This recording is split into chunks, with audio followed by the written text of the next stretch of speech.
So Andrew, come on up. All right, thank you. Real estate rock stars, all right. So last year I came up here and I said I'm terrible at slides. Nothing has changed in 12 months. But I do like this little screen here so I can try to look at this while I'm talking to everybody. Okay, does anybody know who Jack Armstrong is? He was NCAA basketball coach.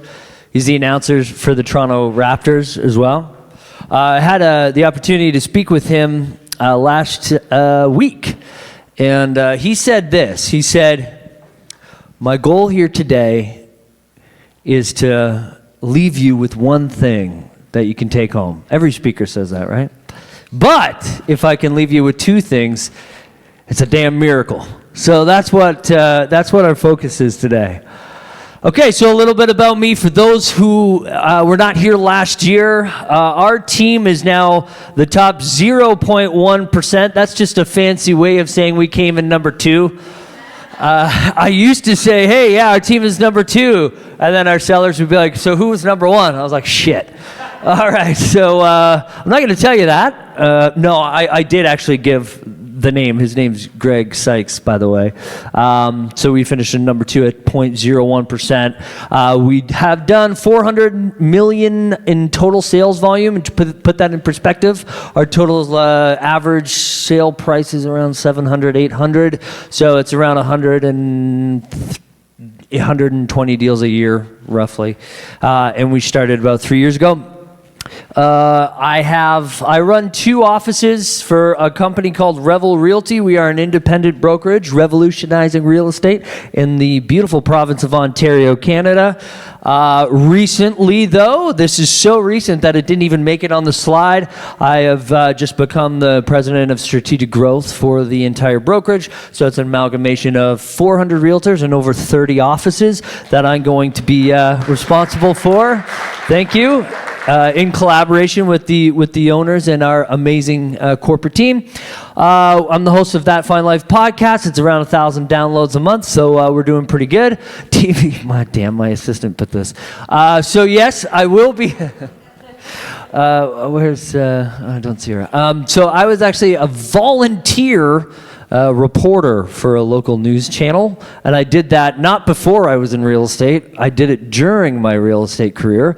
I did that to help me think on the fly. You know, they would call me up and be like, Andrew, can you go to Tim Hortons? Yeah, Tim Hortons is a thing in Canada. So Tim Hortons, they're doing a smile cookie promotion. Can you go there in like 2 hours?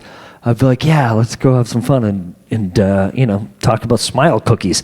So I loved it because it helped me, with my improv. It got me to meet people. I've done a couple of deals strictly through these mediums, as well as I will be on a show called Lakefront Luxury that's going to be airing in spring on A&E and Cottage Life. Super stoked about that. All right, so what we're going to talk about, it's interesting because Ali was talking about referrals on the outbound. I'm a referring agent on the inbound, I guess you could say, or a receiving agent, where 90% of my personal business is agent-to-agent referrals. I did 54 last year, and just like Ali was talking about, how she does her group chats, we do something similar, and we'll get into that in a little bit. So today's talk is all about how do we get business without paying for online leads. Christian's right there. So, loved your presentation, but holy shit. No. And you too, 25, my God. So what I would do is, in this presentation, is I'm going to tell you what I do with $20,000 a month.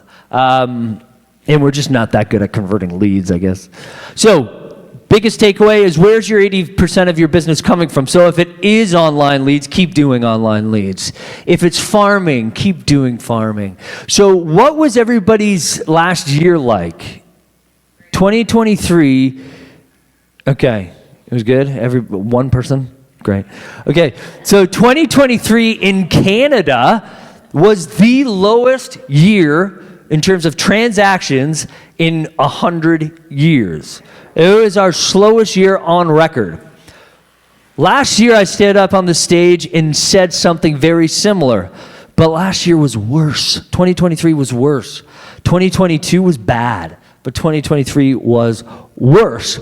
Last year I stood up and said we had our best year ever. This year I'm standing up and saying we had our best year ever. So we even did more volume, more transactions. And I'm going to tell you exactly how we did it. So what are you currently doing that isn't working? I'm not talking about what have you tried? What have you half-assed? And what have you not accomplished because of that half-assedness?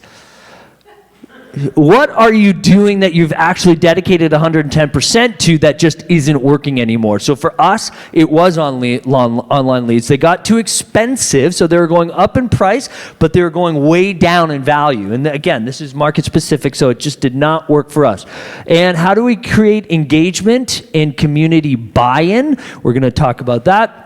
And then, of course, how do you provide value to your team and your community?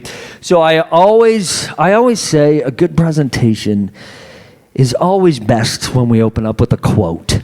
It's just like, when you go to a wedding and they say, Webster's Dictionary defines love. I just really feel that, this sets the pace. So the failure formula: people fail in direct proportion to their willingness to accept socially acceptable excuses for failure. Does anybody know what that means? No? Okay. Well, you guys don't have the mic, so I'll just explain it. So, in Canada, there's snow. Big surprise. In Canada, it snows. It has the potential to snow very frequently.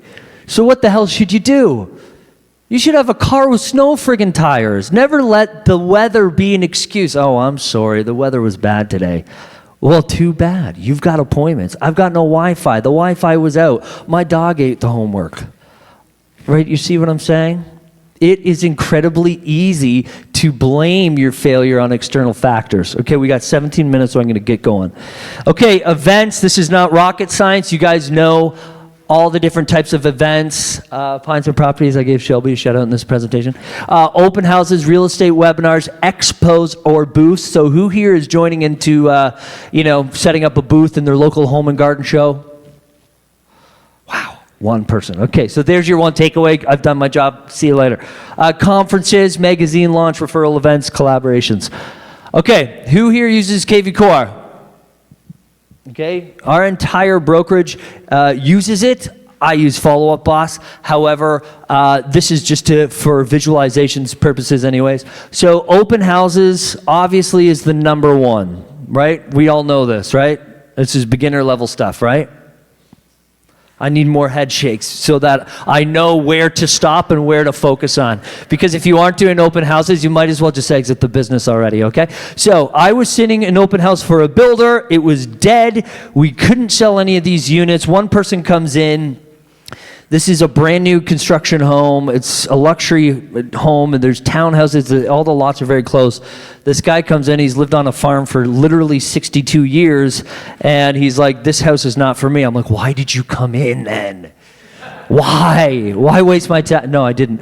But I knew that the opportunity in open houses is never to sell the open house.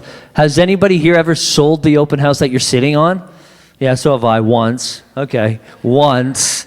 Right? But the goal is not that. You're most likely going to sell them something else. So that one person who walked in, I sold their farm for $1 million.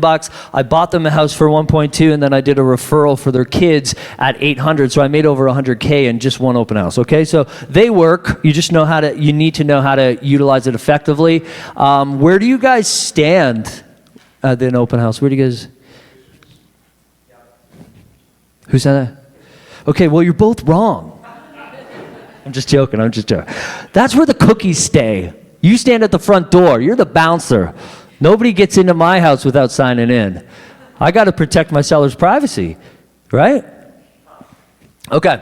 And KV Core just used it because it has an open house app. And this app if any open house apps goes directly into your CRM is where I'm going with that. Live recorded webinars. So who here teams up with mortgage brokers? Bill, I know you do, right? Okay, you team up with your mortgage broker, right? This is a little concept that Dion Bagg came up with called One Property Away. You're only one property away from financial freedom and retirement. So guess what? Most of my clients are 55 plus, so guess what? They all came to this. We did one deal from it, but again, it's more about building that database and utilizing free. The mortgage broker paid for the venue. He's a member of a golf club, and we used the venue for free. None of this cost money. And so what we did is he created us. You can't see it here because I screenshot the wrong one, but he created the finestageteam.com/one or finestageteam onepropertyaway.com. And then we did it on YouTube live, as well as click here to get the video afterwards, okay? So everything we're talking about are just different ideas to help you maximize. Let's go. Okay, so where can we go in terms, or what can we set up in terms of events? We got community events. These are, some of my favorite events. Soccer, Andres. I said his name right, I think. He's onto something here. So if he was planning to put on an event, where do you think his first shot would go? Probably to Austin FC, right? Something to do with soccer or football. So I'm big into hockey. My kids play hockey. So this was at the hockey arena. And we sponsored a tournament. We brought a spin wheel. Remember, spin to win. Every spin's a win. Okay? Every spin's a damn win. So how do you do this? How do you collect information? You do a grand prize. What is it? It's a bottle of wine, and it's maybe a gift certificate to a hockey game or something. All right? So that cost me $100, and we got 500 names and numbers. 100%. That is not a lie. And the next year we did it bigger, and I think there's even a picture. So why is this important? Because when you're building your farm area, and people see your name that you're connected to an event, are they going to roll their eyes, or are they going to be super stoked to be a part of it? So Patrick Bet David said this a couple of weeks ago. He said, your reputation lies on your ability to create amazing community events. He didn't say community, I threw that in, but he said events. All right. So, charity, okay, so charity is important. You're not doing this to try to get something out of it other than the goodness of your own heart of helping and giving back. But guess what? These are the ones that people recognize the most. So, one important thing about charity and sponsorships is you don't just write them a check. You say, I've got a team of 15 people. We'd love to volunteer for the event. Look at all the Mastermind staff shirts. Get your team matching shirts and make sure that they're being recognized out in the community. We dressed up all in orange and cleaned up the ditch. It wasn't pretty. Network events, industry events, go to things like this, meet people. Shout out to Shelby for the Pints and Properties. She talked about this last year. I'm not going to steal her thunder, but focusing events on either, when I heard you speak about it last year, Shelby, I was like, okay, so we do something similar with interior designers. We have a night where we invite an interior designer, and we have all the little old ladies from our town come in, learn about design, learn about colors. Hell, we even did a paint night. So how to create artwork for your living room, how to create art. It was just really, really fun and outside the box. Shelby does it for, investment-focused realtors. It helps build her network of realtors. And, and that's what we want to do here too, because most team leaders are always looking for those like-minded individuals to work with on a consistent basis, right? Referral events. So right here, we actually invited 50 of the top luxury agents in Ontario. This guy right here, Michael Finney, sitting in the audience. And again, when you do these things, guys, Shelby, I got this from you. You said you go up and you say what, like 5 minutes? And then just introduce yourself and you let people kind of mingle, right? It's the same thing what we do. We just say, hey, this is who we are. We created this event for you. Go mingle. Maybe you invite somebody in to talk, right? So anyways, this guy, Michael Finney, and his folks have been in the business for 50 years. 4 weeks ago, he sent me a referral for $4.5 million. He would have literally never have done that if he was not in that room, right? So it's all about thinking outside the box. These are none of these people actually work for my brokerage. Zero. This is all about collaboration, not competition. And then this is my partner's, this is one of our listings here at our office, and we invited everybody there and just threw a big party there.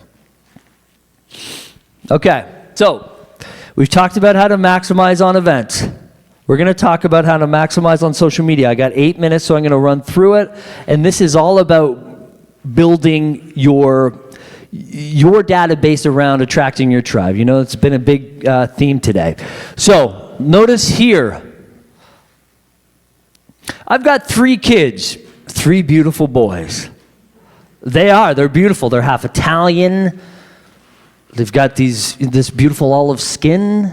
I'm like the whitest guy on earth. They got all the blessings.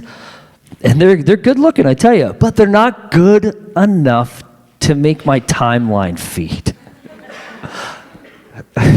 And I'm joking, of course, because I love them very much, but they spend a lot of times in my stories. Don't worry about that.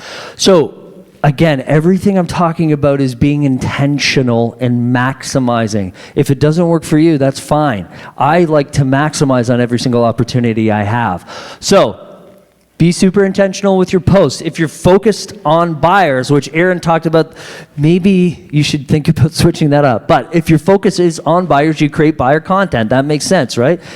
If you focus on sellers, if you want more listings, all of your content should be based around sellers, all of it. I get that you like to hunt. I get that you like to fish. I get that you like to play racquetball. I get that you love your dogs.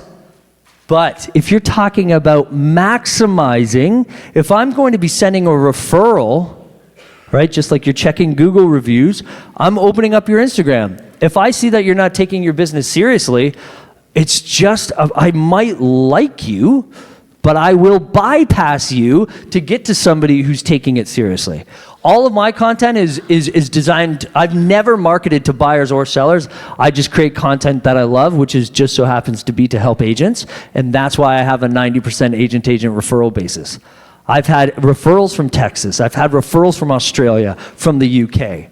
All right? That's how you maximize on social media. And don't leave me on red.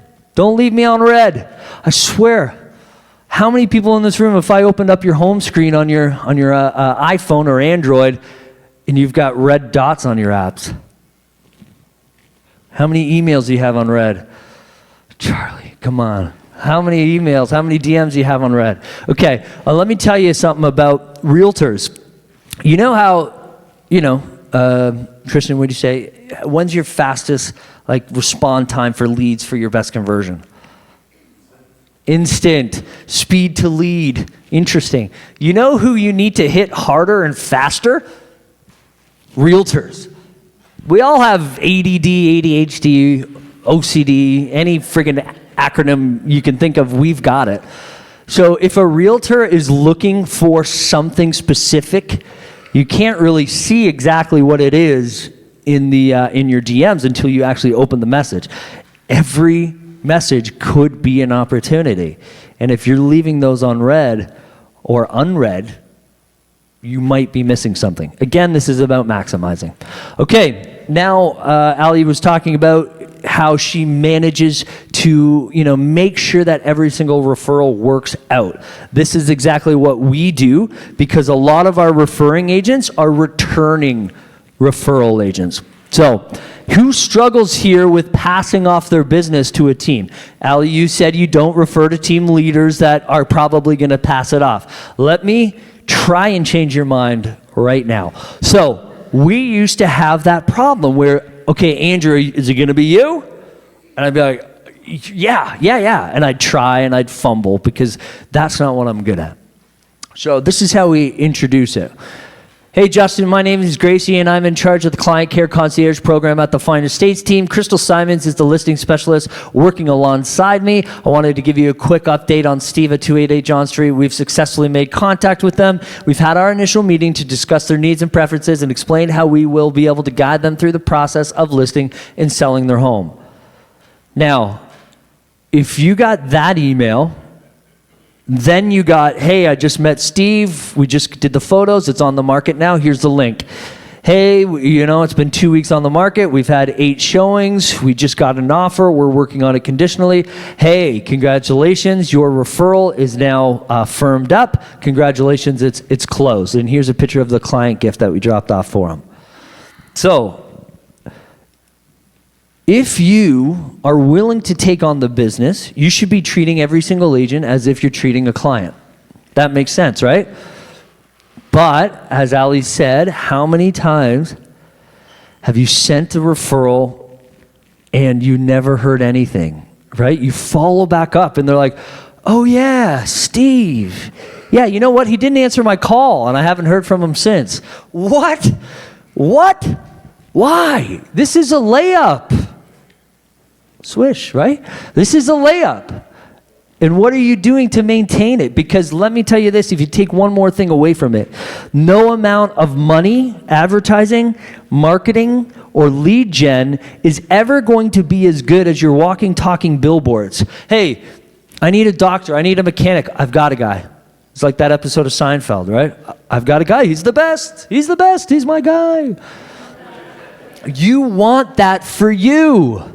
What are people saying when you're not around? What are people saying when they are asking or hearing about somebody wanting to buy or sell real estate? You want to be there. All right? What do we got? 2 minutes. I'll skip this. Okay. Is anybody struggling right now? Who's new? Okay, a couple people here. Who's struggling to get business inside their local market? Wow, you guys are all, we can just go home. Everybody's doing so good. I'm just joking. Okay, so one way, for the new people here, one way that I was able to do $170,000 in my first year is I knew that there was no point competing for listings against people in my own market, so I market outside of my market.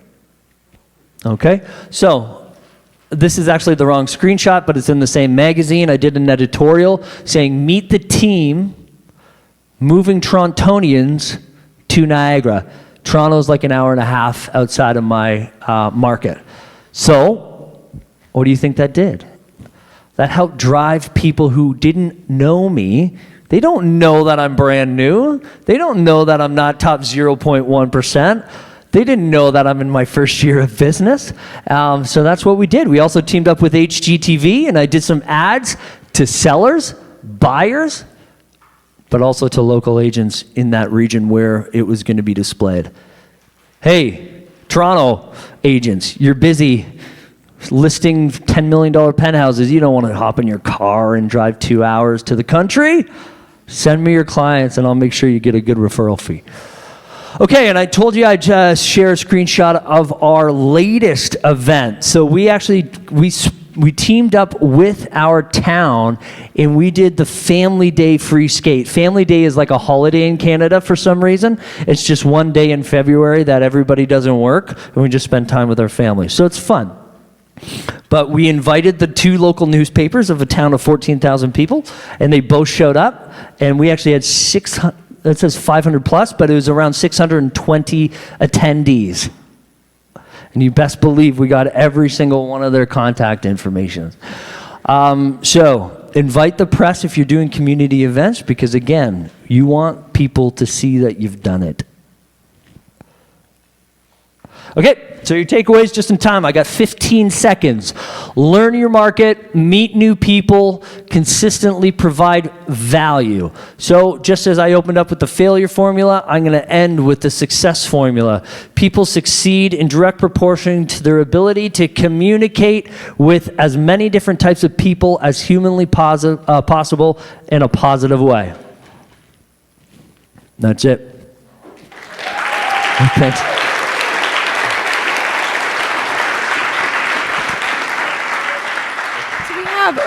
Does anyone have one question? One question, Mikey G. That's why I said one. So only real question I had is, when you're inviting the local press, media, whatever the case is, I don't know what that process looks like. Is that something where we have to pay them to come out, or you just go to their marketing coordinator? How does that work? No. So let me tell you a little story about local news media. They've got nothing to do. They've got nothing to do, so they're dying for stories, dying to stories. Give it to them. Call your local news reporter and say, look, we're having this event. It's going to be 1 to 3. We've got hot dogs. We've got giveaways. We've got cookies. We've got donuts. We've got mascots. We'd love for you to be there. And then you invite their competitor too, and you see who puts out a better article.